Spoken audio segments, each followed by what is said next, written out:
Find the roots of the following quadratic equation by factorization.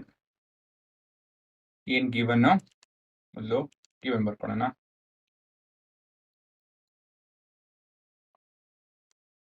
So 100 x square minus 20x plus 1 is equal to 0. Standard formula ಇದೆ, so ತೊಂದರೆ ಇಲ್ಲ. ಮುಂದೆ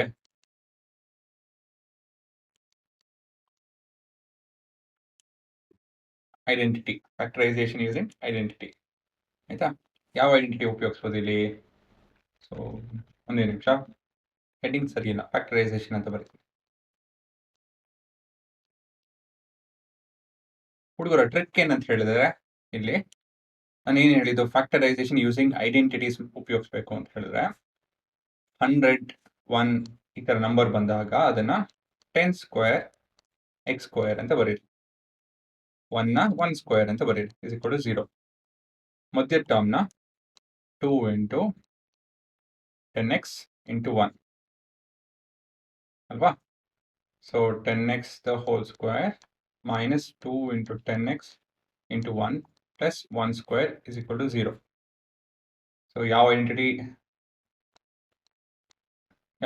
related ಇದು? a square minus 2ab plus b square, a minus b the whole square related. ಇದಕ್ಕೆ ತಾನೇ ಸಂಬಂಧಪಟ್ಟಿರೋದು ಇವೆಲ್ಲ. ಹಾಗಾಗಿ ನಮ್ಮ ಹತ್ರ 10x minus 1 the whole square ಇಷ್ಟೇನೆ.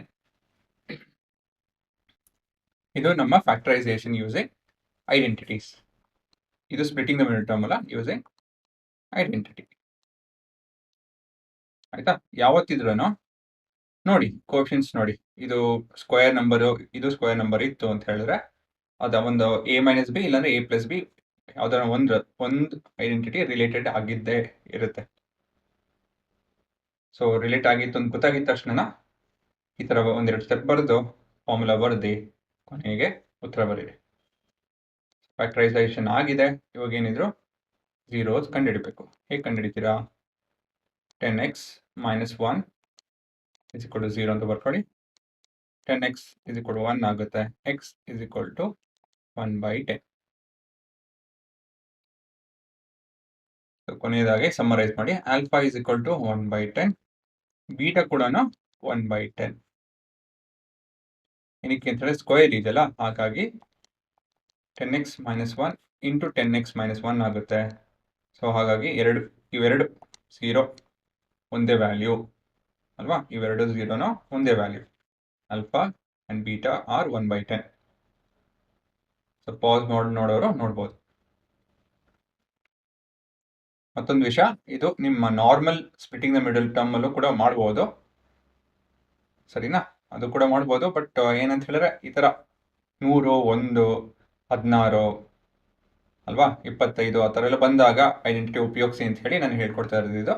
ಹಾಗಾಗಿ ನಾನು ಸ್ಪ್ಲಿಟಿಂಗ್ ದ ಮಿಡಲ್ ಟರ್ಮ್ ಮಾಡೋದಕ್ಕೆ ಇಷ್ಟಪಡಲ್ಲ.